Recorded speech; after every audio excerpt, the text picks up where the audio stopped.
दीर्घ वर्ष धरी बिजेडीर गढ़ भाव परिचित गंजाम जिले में बीजेपी क्लीन स्वीप करने पर समस्त निर्वाचित सांसद विधायकों को ब्रह्मपुर ठारे नागरिक संबर्धना समावेश माध्यम संबोधित संबर्धना पूर्व आंबपुआ विवेक विहार ठारू समस्त सांसद और विधायक खोला जीप्रे सहर परिक्रमा करने पर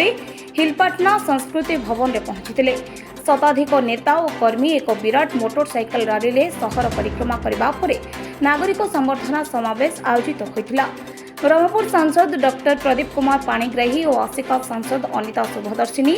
गोपालपुर विधायक तथा राज्य वाणिज्य परिवहन मंत्री और खनि और शिल्प मंत्री विभूति भूषण जेना, पोलसरा विधायक तथा मत्स्य और पशु संपद विभाग मंत्री गोकुलानंद मल्लिक,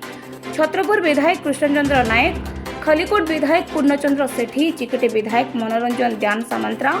दिगपहंडी विधायक डॉक्टर सिद्धांत महापात्र, प्रद्युम्न नायक, सोरडा विधायक नीलमणि बिशोई, जिला बीजेपी सभापति डॉक्टर सुभाष साहू, घुमसर जिला सभापति विजय स्वाई, बनमाली सेठी, सरोज सावत, सुनील साहू, राजेश साहू, प्रभाकर पंडा समेत जिलार बहु बीजेपी नेता और कर्मी उपस्थित रहितले। सुंदर भावे बीजेपी जिला तरफ उभय जिला तरफ समस्त विधायक एमपी और मंत्री दुई जन मंत्री विभूति बाबू और गोकुल बाबू को ब्रह्मपुर विभिन्न संगठन जिला संगठन ठू आरंभ कर विभिन्न सोशल संगठन समस्त को संबर्धना देते शुभेच्छा जन आशा रखिंट जो गंजाम जिलार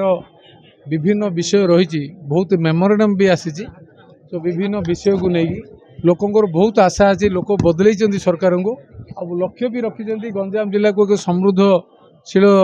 जिला हिसाब से प्रधानमंत्री से राज्य को जमी श्रेष्ठ करने लक्ष्य रही जिलावासी आशा रही प्रधानमंत्री जो कथा को आधार कर भोट देती से आधार राज्य सरकार गठन भी होती आशा रखिंट गंजाम जिला सब एक प्रमुख भूमिका राजनीति हो अर्थनीति हो सामाजिक हो सांस्कृतिक क्षेत्र में हो राज्य एक प्रमुख जिला हिसाब से लोकसंख्या भी हो पॉलिटिकल पावर भी हो इकोनॉमिक पावर हो सबू कथार गंजाम जे नंबर 1 थाए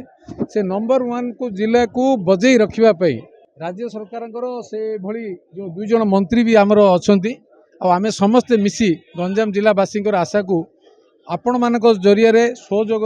लोकों सहयोग काम करूँ ये आशा रखी। गंजाम संख्या पहुँचला 11 एमएलए देला मो गंजाम माटी